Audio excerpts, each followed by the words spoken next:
Hello students, myself KK Mehta, Civil Engineer DVC. Experience of 13 years in the field of construction and maintenance of power plant. Today in this lecture, we will be discussing about the critical neutral axis, actual neutral axis, lever arm, moment of resistance. इन सारी चीज़ों को हम लोग आज इस lecture में discuss करेंगे। हम लोगों ने लास्ट लेक्चर में क्या डिस्कस किया था, ये थोड़ी बात कर लें। हम लोगों ने लास्ट लेक्चर में यह डिस्कस किया था कि वर्किंग स्ट्रेस मेथड डिज़ाइन करने के लिए क्या क्या अजम्पशंस होते हैं। तो हम लोगों ने जितने इंपॉर्टेंट 7 अजम्पशंस दी हुई है वर्किंग स्ट्रेस मेथड में, हम लोगों ने उसको 1 by 1 डिटेल वे में हम लोगों ने एक्सप्लेनेशन सीखा है। और दूसरा चीज़ हम लोगों ने जो सीखा है, यूज़ ऑफ मॉडुलर रेशियो, कि मॉडुलर रेशियो का क्या इम्पोर्टेंस है आरसीसी वर्किंग स्ट्रेस डिज़ाइन में, वो हम लोगों ने बहुत ही डिटेल वे में देख लिया है। और एक चीज़ हम लोगों को बाकी रह गया था कि वर्किंग स्ट्रेस मेथड में जो मॉडुलर रेशियो है उसमें हम लोग क्या करते हैं, किसी भी कंपोजिट सेक्शन को ट्रांसफॉर्म सेक्शन में बदल देते हैं। मतलब अगर कोई भी मटेरियल, सपोज कोई भी बीम, और बीम एक्चुअली हमारी 2 मटेरियल की बनी हुई है, ये 2 मटेरियल को हम लोग एक मटेरियल में कन्वर्ट कर सकते हैं।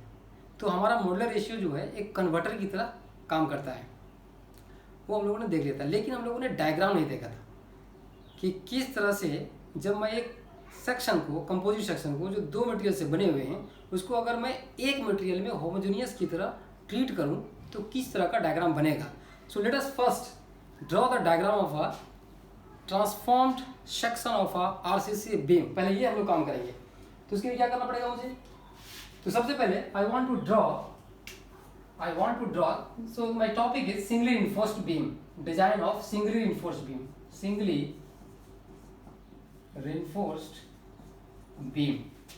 ये आज की टॉपिक है, कंटिन्यूएशन है, हम लोगों ने लास्ट लेक्चर में बहुत अच्छी तरह से देखा है। तो मैं अगर डायग्राम देखूं तो suppose consider this is my, you can say this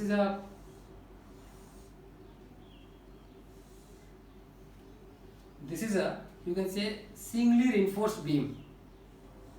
singly reinforced करने का मतलब क्या है, ये हमारी न्यूट्रल एक्सिस है, this is my neutral axis, और यू कैन से CG। और अगर मैं देखूं तो this is my cross section, this is a normal cross section of a beam. This is transform cross section. Transform cross section का means क्या हो गया,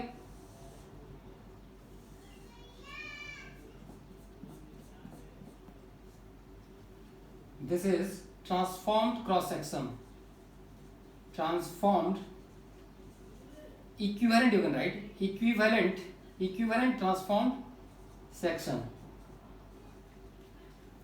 और अगर मैं इसको B एज्यूम कर लेता हूँ, this is my B, and suppose from here to here it is my D, effective depth.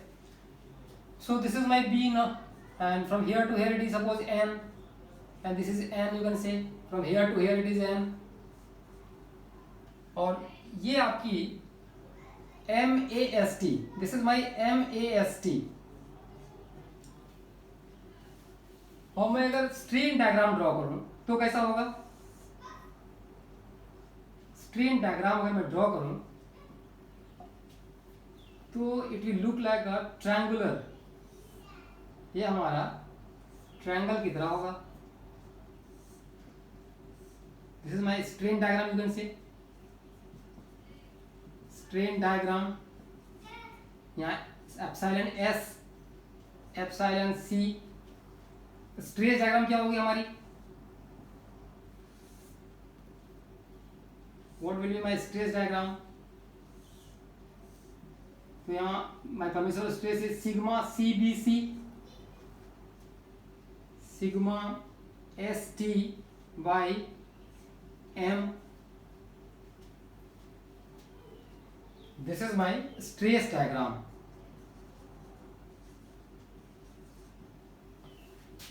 तो मैं क्या किया हूँ, फर्स्ट ऑफ ऑल डायग्राम को थोड़ा समझते हैं क्या है ये।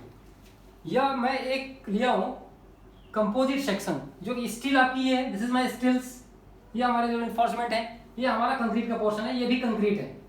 अब मैं क्या किया हूँ, इस AST को, suppose this is my AST, this is my AST, area of steel, AST is my area of steel. इस एरिया स्टील को कंक्रीट में कन्वर्ट कर रहा हूँ मैं। तो जब इस एरिया ऑफ स्टील को कंक्रीट में कन्वर्ट करना होगा तो मुझे M मॉडुलर रेशियो से मल्टीप्लाई करना होगा, MAST। तो ये हमारी क्या हो जाएगी, पूरी इक्विवेलेंट सेक्शन होगी। स्टील को हम लोग कंक्रीट में चेंज कर रहे हैं।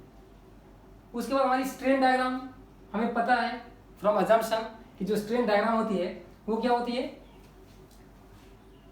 Just triangular one, you can say triangular variation होता है plane section even plane before and after bending से। मुझे पता है कि स्ट्रेन डायग्राम क्या होगी, zero at the neutral axis and maximum at the top fibre. यहां पर भी zero at the neutral axis, maximum at the bottom fibre.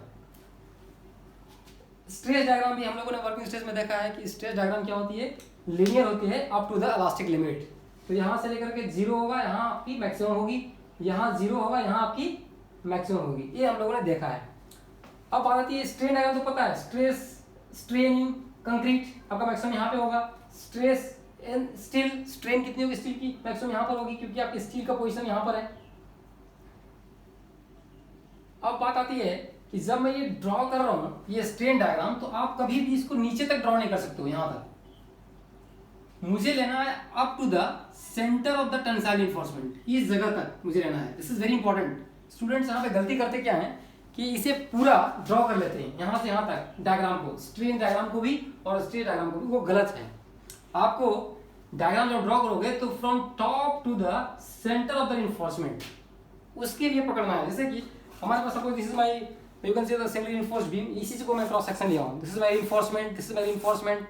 ऐसा रहेगा नहीं एक्चुअली ये फील्ड में, ये फील्ड में आपकी स्टील अंदर रहेगी और कवर भी रहेगा, लेकिन मैं दिखाने के लिए क्यों।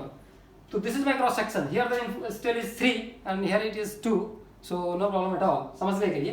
तो इसी को मैं क्रॉस सेक्शन कट किया हूं, this is my B and this is my total overall depth and this is my N from here to the red line neutral axis. अब इस स्टील को मैं क्या कर रहा हूं, कन्वर्ट कर रहा हूं कंक्रीट में, तो ये मैं शो कर रहा हूं। और जब करूंगा तो मुझे पता है कि कन्वर्ट करने के लिए मल्टीप्लाई करना पड़ेगा मॉडुलर रेशियो से। स्ट्रेन डायग्राम की मैं बात करता हूं, हमारी जो ड्राइंग होगी स्ट्रेस और स्ट्रेन की, वो from the top to the centre of the steel reinforcement, ये बहुत इंपॉर्टेंट है।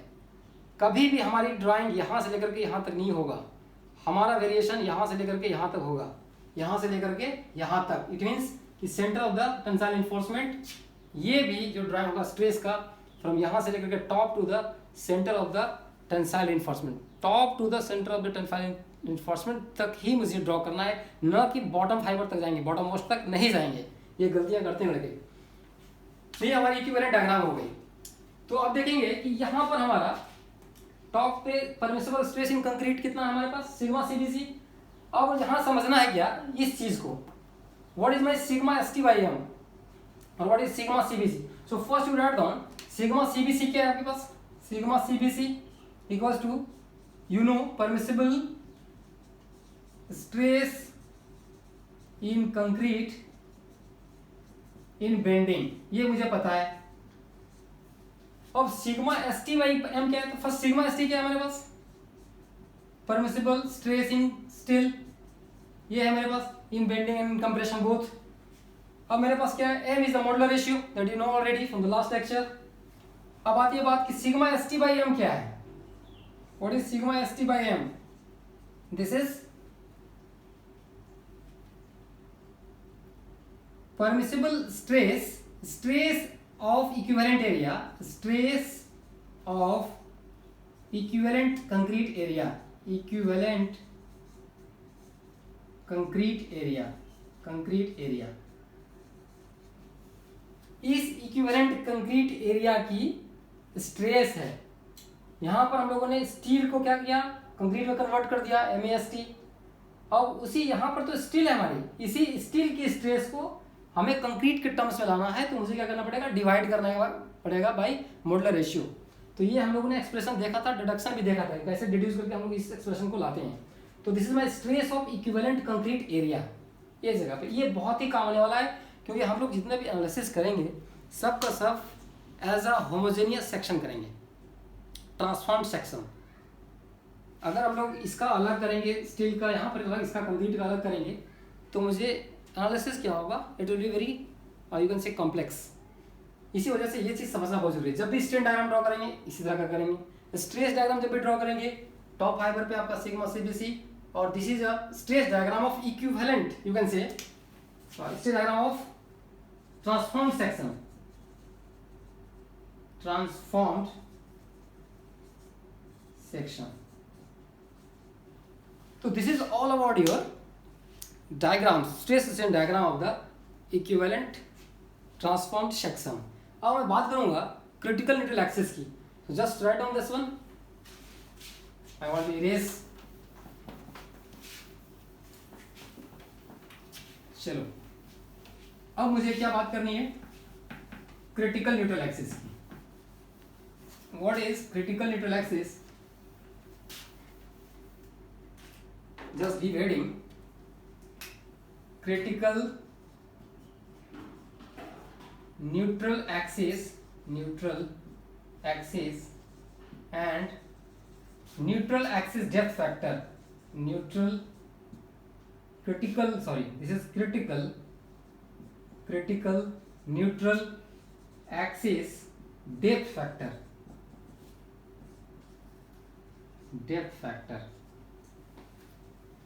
Critical neutral axis and critical neutral axis depth factor क्या चीज होता है? What is first of all critical neutral axis क्या होता है? तो अगर मैं एक बीम का क्रॉस सेक्शन ड्रॉ करता हूँ, suppose this is my cross section of a beam, singly reinforced beam, यहाँ पर लाइक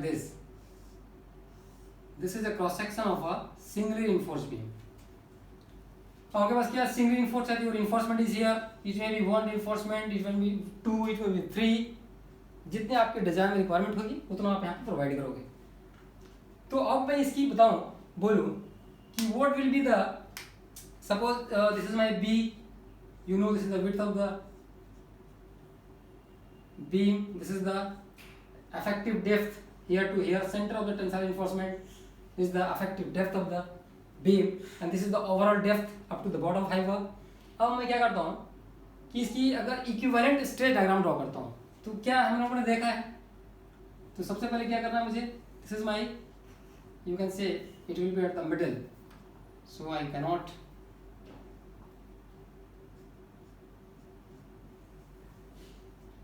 यहाँ पर अगर मैं एक क्रिटिकल न्यूट्रल एक्सिस ड्रॉ करूँ, तो इसकी मुझे क्या करना पड़ेगा, एक equivalent, suppose your in this direction and will trace in this direction, because एक कपल फॉर्म करेगा, बाद में बताएंगे कैसे क्या होता है ये।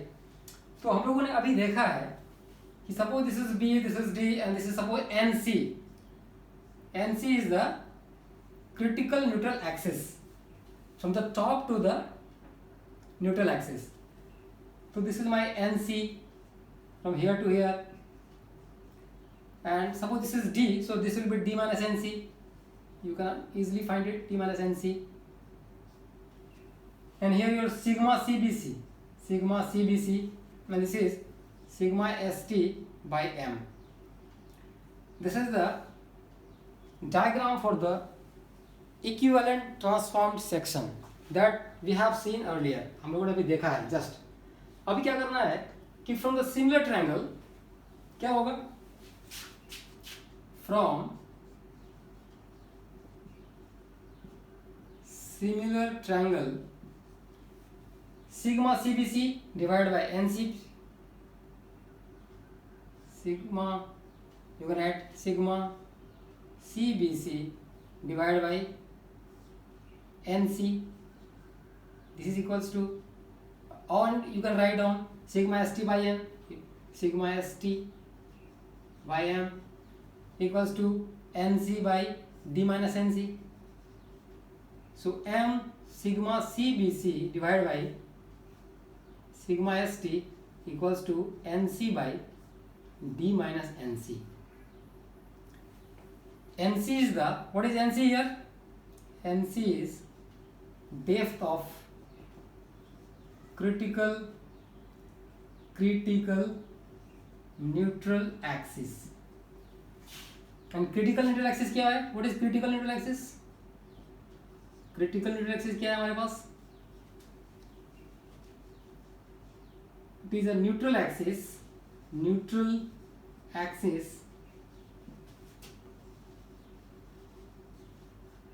corresponding to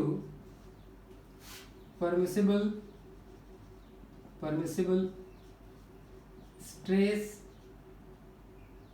of concrete and steel. और दूसरा क्या कह सकता हूं मैं? It is a neutral axis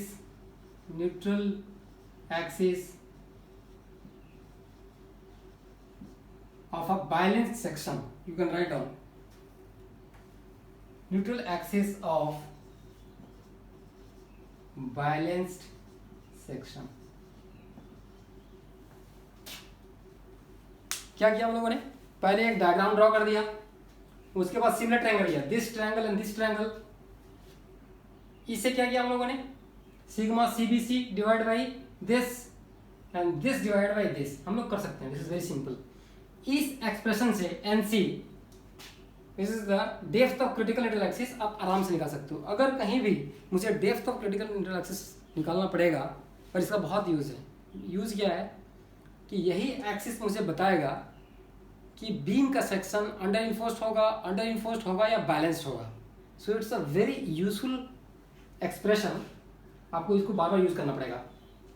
तो कह सकते हैं कि NC जो है ये बैलेंस सेक्शन की क्रिटिकल न्यूट्रल एक्सिस है. बैलेंस सेक्शन का मतलब कि जितना कंक्रीट का जरूरत है और जितना स्टील का जरूरत है, एक आइडियल कंडीशन है कि जितनी बीम में कंक्रीट की जरूरत पड़ेगी उतना ही आपने प्रोवाइड किया है, और जितना बीम में स्टील का जरूरत पड़ेगा उतना ही आपने प्रोवाइड किया है. अगर ऐसा केस होता है तो this is a balance section. तो बैलेंस सेक्शन का जो क्रिटिकल न्यूट्रल एक्सिस होगा उसे हम लोग कहते हैं critical neutral axis. The axis of a balance section is called critical neutral axis, and axis corresponding to the permissible stress of steel and concrete is called critical neutral axis. तो critical axis की दो definition हो गई यहाँ पर. तो critical neutral axis निकालने के लिए मुझे पता है कि सिर्फ सिमिलर ट्रायंगल करेंगे, आप आराम से फाइंड कर सकते हैं. तो अगली जो हमारी जो टर्म है वो है what is actual neutral axis. क्या होता है एक्चुअल न्यूट्रल एक्सिस? क्या होता है? ये तो क्रिटिकल हो गया. Critical means for a balance section, for ideal condition. अब मैं बात करूंगा एक्चुअल कहाँ पे लाई करेगा, क्योंकि ये पॉसिबल नहीं हो पाएगा कि जितनी कंक्रीट जरूरत है उतना ही आप प्रोवाइड कर पाओगे और जितनी स्टील जरूरत है उतना ही प्रोवाइड कर पाओगे. It won't be possible in the practical field. तो ऐसा नहीं होगा, तो फिर मुझे एक्चुअल न्यूट्रल एक्सिस का जरूरत पड़ेगा. तो वो क्या चीज़ है वो देखते हैं हम लोग. और इसमें एक चीज़ और देखना क्या है, दूसरा टर्म में यहाँ पर एक बताया था, critical neutral axis depth factor. ये क्या चीज़ है? What is this? तो ये क्या चीज़ है वो देखो. तो I have, this is the expression I have, this is my expression. Now just proceed further, just cross multiply m sigma CBC d minus NC, this is equals to NC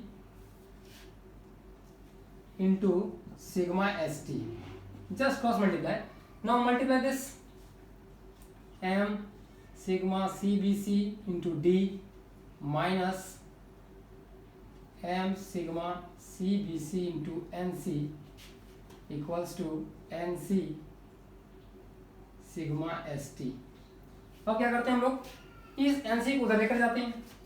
m sigma CBC d equals to NC sigma ST plus m sigma CBC into NC. तो क्या कर सकते हैं हम लोग?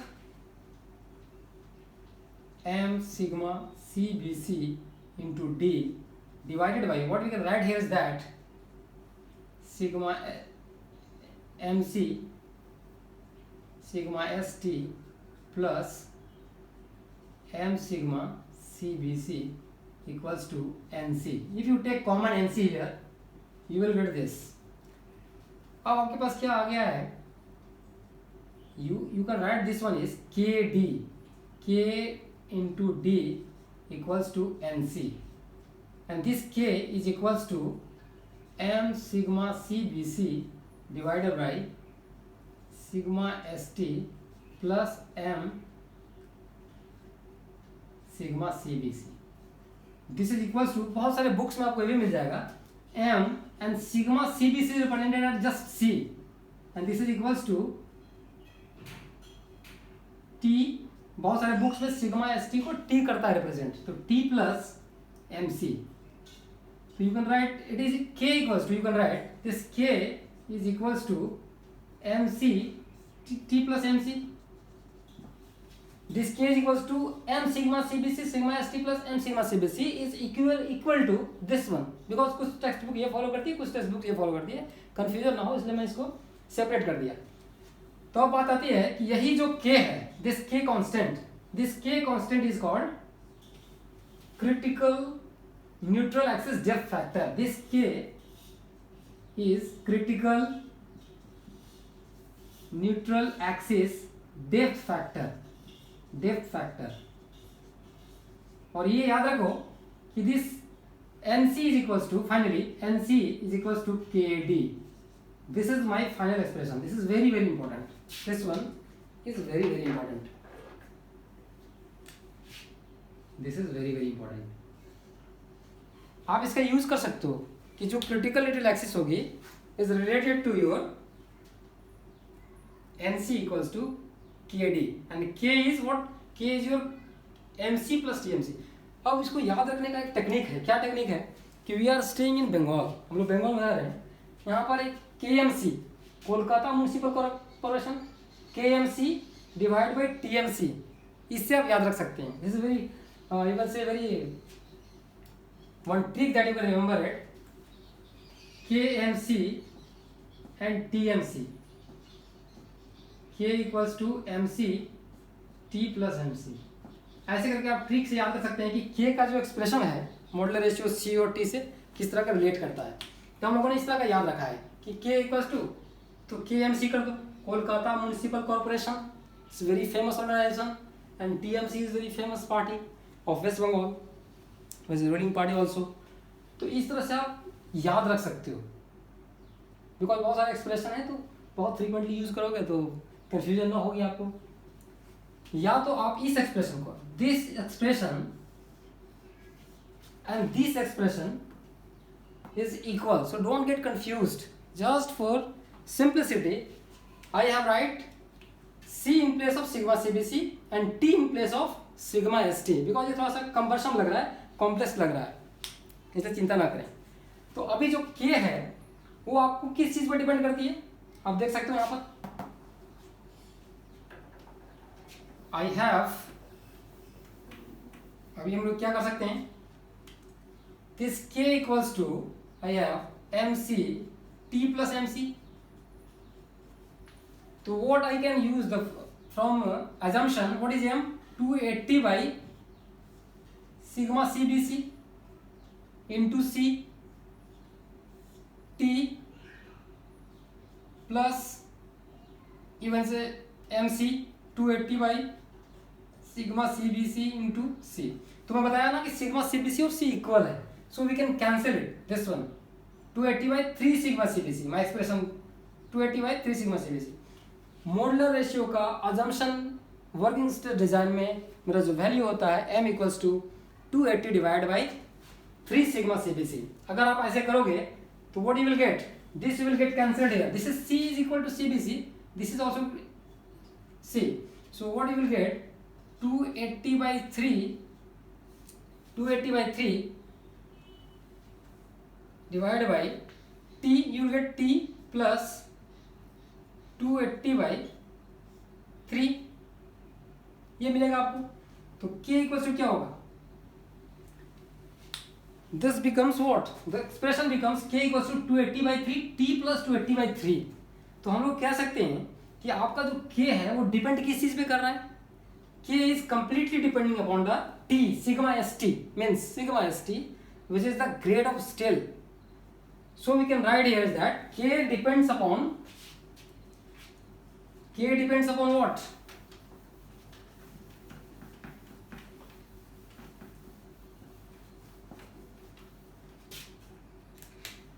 k depends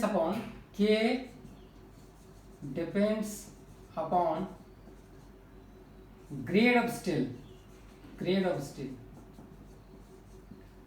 k कहाँ पे लाई करेगा? जो आपकी न्यूट्रल एक्सिस है, k इक्वल्स टू क्या? What? nc equals to kd. ये हमारे पास एक्सप्रेशन है. तो और k जो है वो कंप्लीटली डिपेंड कर रहा है किस चीज पे. आप इस एक्सप्रेशन से देख सकते हो यहाँ पर कहीं भी कंक्रीट का इन्वॉल्वमेंट नहीं है, कंक्रीट का कोई एक्सप्रेशन नहीं है. तो k जो है फुली डिपेंड कर रहा है, depends upon grade of steel, कि किस ग्रेड का स्टील आप वहां लगा रहे हो. क्या 250 का ग्रेड है, या 415 का है, या 500 Fe500 ग्रेड का स्टील है. तो it's a very very important कि एक मुझे चीज पता चल गया कि k जो है वो डिपेंड क्या करता है? ग्रेड ऑफ स्टील पे. दूसरा चीज क्या पता चल गया? एक एक्सप्रेशन मुझे मिल गया कि k equals to mc divide by t plus mc, kmc divide by tmc. So आप आराम से याद कर सकते हो. ये हमारे काम आएगा जो ये सब डिजाइन कांस्टेंट की तरह यूज होंगे. डिजाइन कांस्टेंट मीन्स एक रेडीमेड आपको कांस्टेंट दी हुई रहेगी, आप फटाफट डिजाइन कर सकते हो. इसलिए इन सब चीज़ों को समझना बहुत ज़रूरी है. तो now the next term is what is actual neutral axis. आप लोगों को मुझे पता है कि एक तो क्रिटिकल न्यूट्रल एक्सिस आप लोगों ने समझ लिया. अब नेक्स्ट क्या है? Write down actual neutral axis. कैसे हम लोग फाइंड करेंगे? ये तो हम लोगों ने निकाल दिया.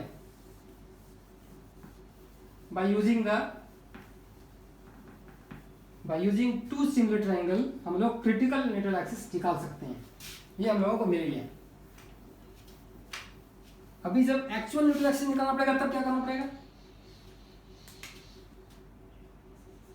एक्चुअल न्यूट्रल एक्सिस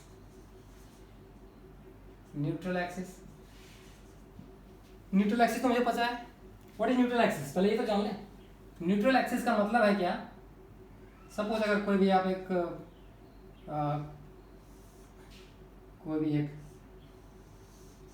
ये आपकी न्यूट्रल एक्सिस हो गई. न्यूट्रल एक्सिस मतलब जीरो स्ट्रेस आपके यहाँ पे है, और सिग्मा CBC यहाँ पर है, और सिग्मा ST/m आपका यहाँ पर है. जहाँ पर स्ट्रेस हमारी जीरो हो उसे क्या कहते हैं? Neutral axis. अब मुझे फाइंड क्या करना है कि एक्चुअल न्यूट्रल एक्सिस फाइंड करना है. तो हम लोगों ने क्रिटिकल देख लिया है. एक्चुअल निकालने के लिए क्या करना पड़ेगा? एक्चुअल निकालने के लिए मोमेंट ऑफ एरिया का कंसेप्ट यूज करना पड़ेगा. वो कैसे?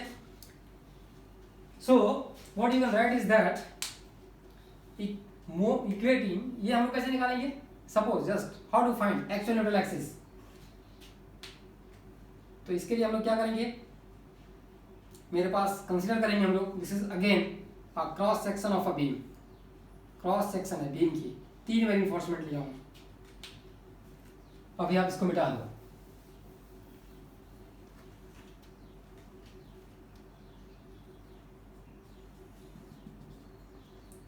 इसकी आप क्या कर लो?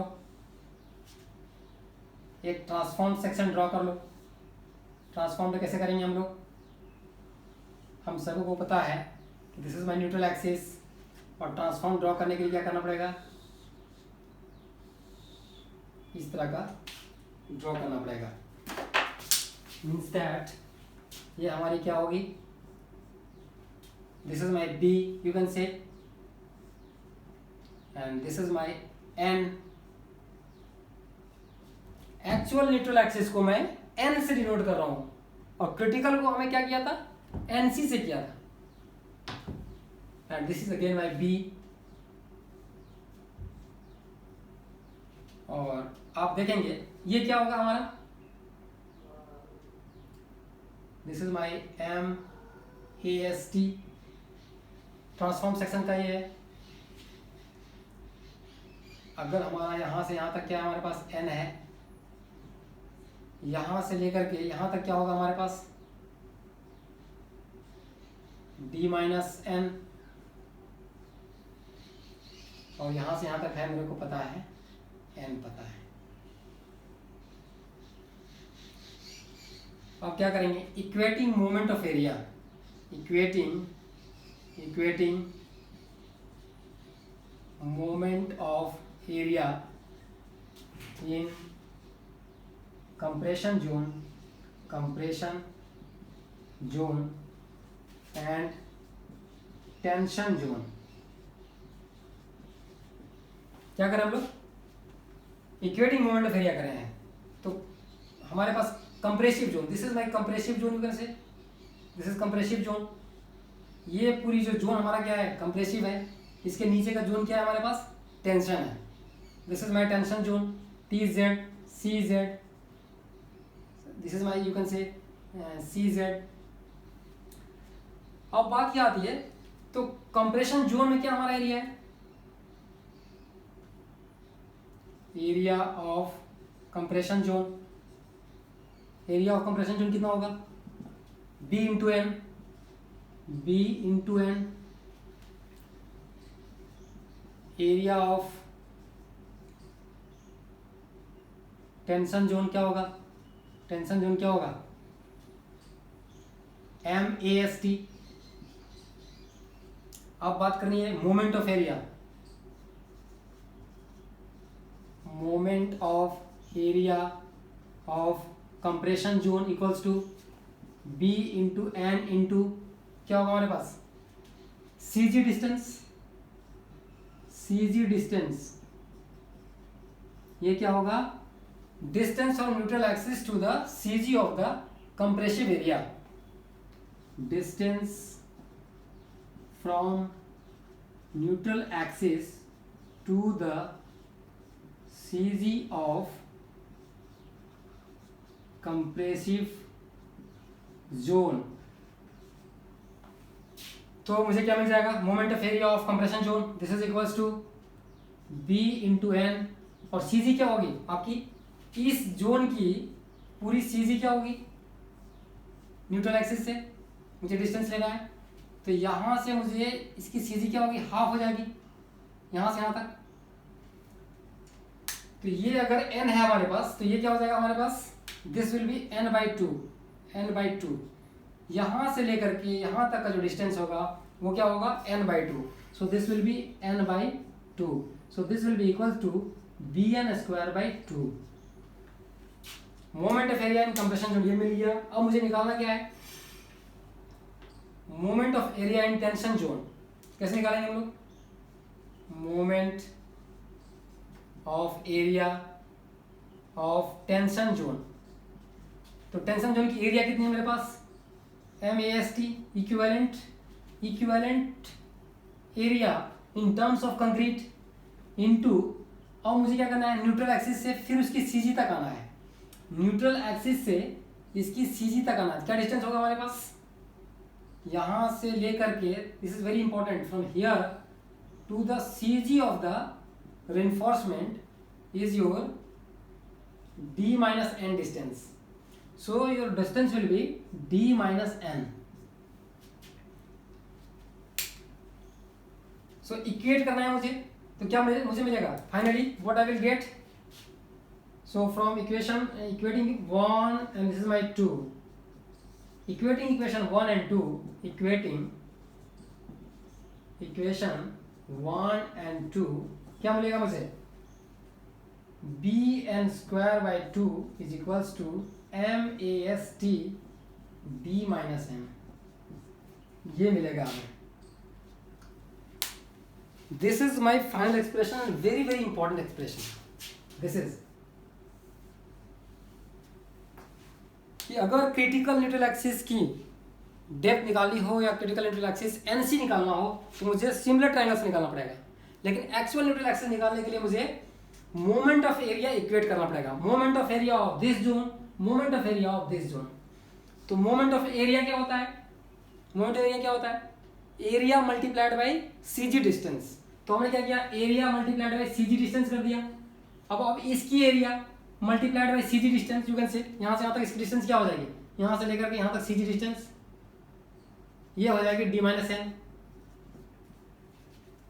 तो मोमेंट ऑफ एरिया क्या हो जाएगी, area into C G distance, area into C G distance. ऐसा करोगे, दोनों को इक्वेट करोगे, you will get a very important expression, B N square by two equals to M A S T D minus M. So अगर आपको actual internal axis निकालनी है इस एक्सप्रेशन का यूज़ करना पड़ेगा। ये स्टूडेंट्स को समझ में नहीं आता है कि आखिर ये एक्सप्रेशन आता कहाँ से। तो ये आता है एक्सप्रेशन कहाँ से, by equating the moment of area of a transformed section की, not of this original section, transformed section से, क्योंकि हमारी एनालिसिस को ईजी कर रहा है। ये जो m is the modular ratio, you know that, n is the neutral axis, actual neutral axis n। अब क्या करोगे, you will get an quadratic equation, आपको यहाँ से मिलेगा। आपका जो पॉजिटिव वैल्यू रहेगा that will be your depth of the actual neutral axis. अब मुझे क्रिटिकल भी मिल गया, अब मुझे क्या मिल गया, एक्चुअल भी मिल गया। अब मैं बात करूंगा दूसरे टर्म की, परसेंटेज ऑफ स्टील की बात करूंगा। अब नेक्स्ट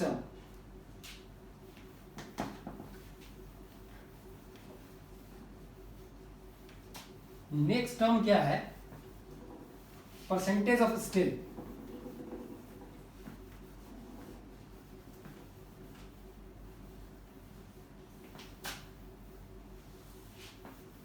क्योंकि ये बार बार ये टर्म यूज होगा, परसेंटेज ऑफ स्टील कितनी होगी, परसेंटेज ऑफ स्टील कितनी होगी। देखो, परसेंटेज ऑफ स्टील का मतलब क्या हुआ कि कोई भी आपकी अगर एक बीम की सेक्शन दी हुई है, suppose this is the section of the beam and here is the reinforcement and this is your B and this is your D means to the CG, ये distance.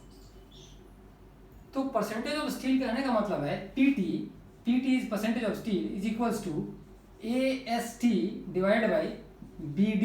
AST is your what is area of steel, ये कितना हो जाएगा आपके पास, this will B equals to 3 into pi by 4 D square and D is the dia of steel. इस फॉर्मूले से हम निकालेंगे AST। यहाँ पर 3 है तो हम लोग 3 से मल्टीप्लाई कर दिए एरिया को, और इंटू 100। परसेंटेज ऑफ स्टील का मतलब अगर है तो हम लोग 100 करेंगे। कहने का मतलब है कि ये पूरा बी एंड डी क्या है हमारे पास, कंक्रीट प्लस स्टील है। तो स्टील हम लोग इस कंक्रीट के रिस्पेक्ट में कितना परसेंटेज डाल रहे हैं, this is the percentage of steel. तो AST जो हम लोगों ने है डिवाइड बाई BD कर देंगे इंटू 100, आपको क्या मिल जाएगा, परसेंटेज ऑफ स्टील मिल जाएगा। अब अगर मैं बात करूँ कि अभी हम लोगों ने देखा है by equating the moment of area, we know that BN square by 2 equals to MAST B minus M। एक मैं एक्सप्रेशन निकालता हूँ PT का, परसेंटेज का। तो क्या लिख सकते हैं हम लोग, BN square by 2 is equals to, in place of AST what you can write, PT by 100 M PT into BD by 100. In place of AST, I am writing this expression from here and D minus M. अब क्या कर सकते हैं हम लोग इसको, मुझे PT चाहिए तो हम लोगों को क्या कर सकते हैं, हम लोग B और N के जगह में KD यूज कर सकते हैं। KD कब यूज करेंगे, N what is this, N equals to KD। अगर मैं इसको एज्यूम करूं कि बैलेंस सेक्शन है तो in place of N we know that N equals to KD for balance section, NC equals to KG, NC equals to KD, N equals to KD। ये करें हम लोग तो फॉर बैलेंस सेक्शन बात करूंगा, balance section बहुत detail में आगे, अभी चिंता करने की बात नहीं है। तो what we can write here, अभी in place of N we just put the value K square D square by 2 equals to M PT into BD by 100 D minus, in place of N you can write KD। So what you will get, just multiply it and nothing else, BK square D square by 2 equals to M PT into BD square 1 minus K by 100। ऐसा हम लोग लिख सकते हैं। आगे क्या लिख सकते हैं हम लोग,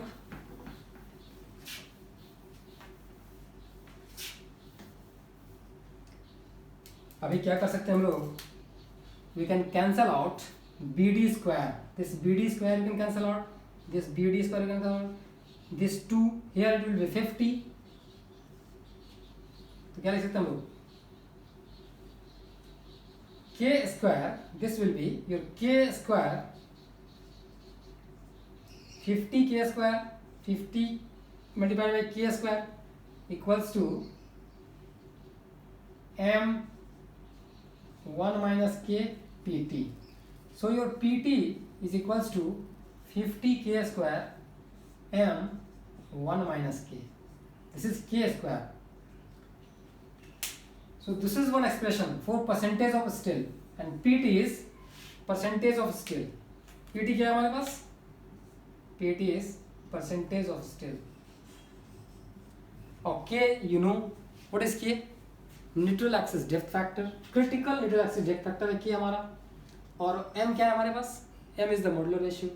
अगर percentage of still मुझे चाहिए तो इस टर्म में भी मुझे मिल सकता है. इस टर्म का हम लोग यूज़ करेंगे कि 50 K square M1 minus K का हम लोग डायरेक्टली यूज़ कर सकते हैं.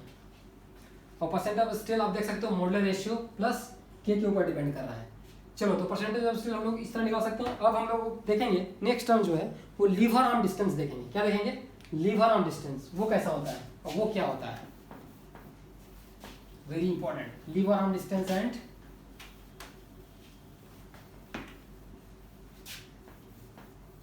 Liver arm depth factor.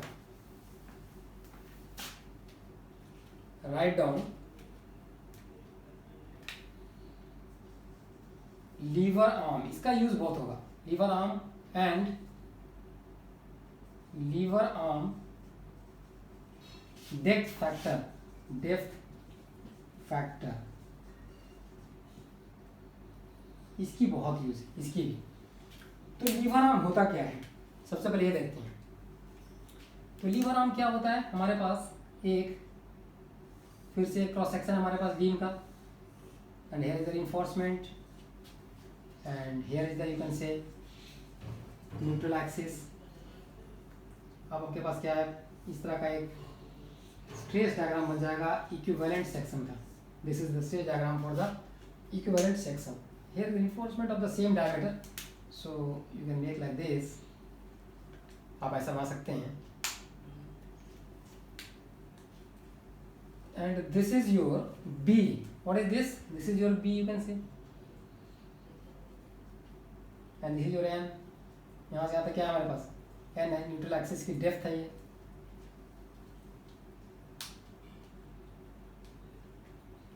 और ये आपकी क्या हो जाएगी? यहाँ से यहाँ तक. यहाँ से यहाँ तक क्या होगा? अगर मैं C0, this is my total distance is N. And from the base and it is a triangle, so my CG will, what will be my CG from here to here distance? कहीं यहीं apply करेगा. It is n/3. It's very simple. आप सब लोग जानते हैं. ये क्या हो जाएगा मेरे पास? n/3. ये डिस्टेंस क्या हो जाएगा? n/3. यहाँ से यहाँ तक का डिस्टेंस क्या है मेरे पास? D is my effective depth to the CG तक. अभी हम लोग क्या लिख सकते हैं? This what is this distance? अगर करें तो यहाँ से यहाँ तक का क्या डिस्टेंस हो जाएगा फिर? This is my z equals to d minus n/3. इसी डिस्टेंस की मैं बात कर रहा हूँ. तो लीवर आर्म क्या हो गया हमारे पास? Lever arm is the distance of CG of compressive zone to the distance of CG of tensile reinforcement.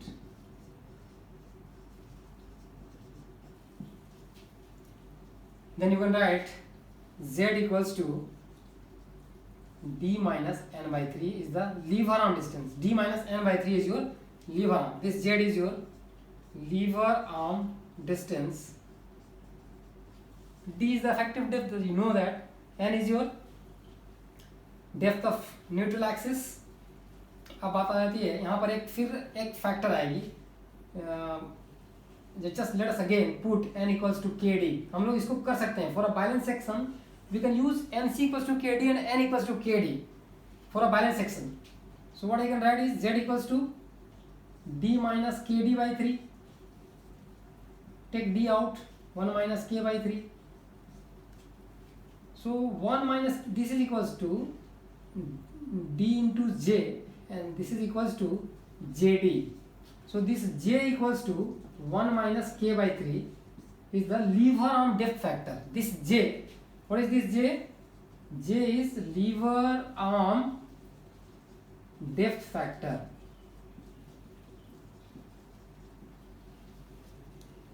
तो बात आती है कि लीवर आर्म है क्या चीज। तो लीवर आर्म क्या है? इस फाइबर, इस कंप्रेसिव जोन की जो सीजी होगी वो कहां पर होगी? इस बेस से n/3 डिस्टेंस पे। ये हमें पता है because this is a triangle. Triangle की सीजी क्या होती है? h/3 और n/3 यहाँ पर मिल गया। तो इसकी सीजी और इसकी सीजी का जो डिस्टेंस है यही हमारा लीवर आर्म है। कहें तो ये डिस्टेंस आपका इस ट्रायंगल पोर्शन का सीजी और आपका जो इसका सीजी क्या होगा? स्टील का सीजी कहाँ लाई करेगा? यहाँ पर लाई करेगा, यहाँ पर लाई करेगा, यहाँ पर लाई करेगा। तो इनका सीजी मीन्स यहाँ पर, इनका सीजी यहाँ पे लाई कर रहा है और कंप्रेसिव जोन का जो ट्रायंगुलर पोर्शन है उसकी सीजी, इन दोनों का जो डिस्टेंस है सीजी टू सीजी डिस्टेंस, इसकी सीजी स्टील की प्लस इसकी सीजी का जो डिस्टेंस है, this is called lever arm and this lever arm is equals to effective depth minus n/3। यहाँ हम लोगों ने देखा है, इसको n equals to K D अगर कर दें आपको क्या मिल जाएगा? d1 minus K by 3 dj और jd यू कैन से, हम लोग इसको क्या करते हैं? z equals to jd use करते हैं and j is your 1 minus K by 3 and k is your critical neutral axis depth factor और न्यूक्लियर से डेप्थ फैक्टर। ये हमारी क्या है? न्यूट्रल एक्सिस की डेप्थ फैक्टर है। तो यहाँ पर एक नया टर्म क्या मिल गया? Lever arm depth factor. चलो अब नेक्स्ट हम लोग क्या डिस्कस करेंगे? अब हम लोग डिस्कस कर सकते हैं मोमेंट ऑफ रेसिस्टेंस क्या है, बिकॉज हम लोगों के पास बहुत सारा इनपुट हो गया है। Now we can discuss about the moment of resistance. ये मुझे लीवर आर्म भी पता चल गया।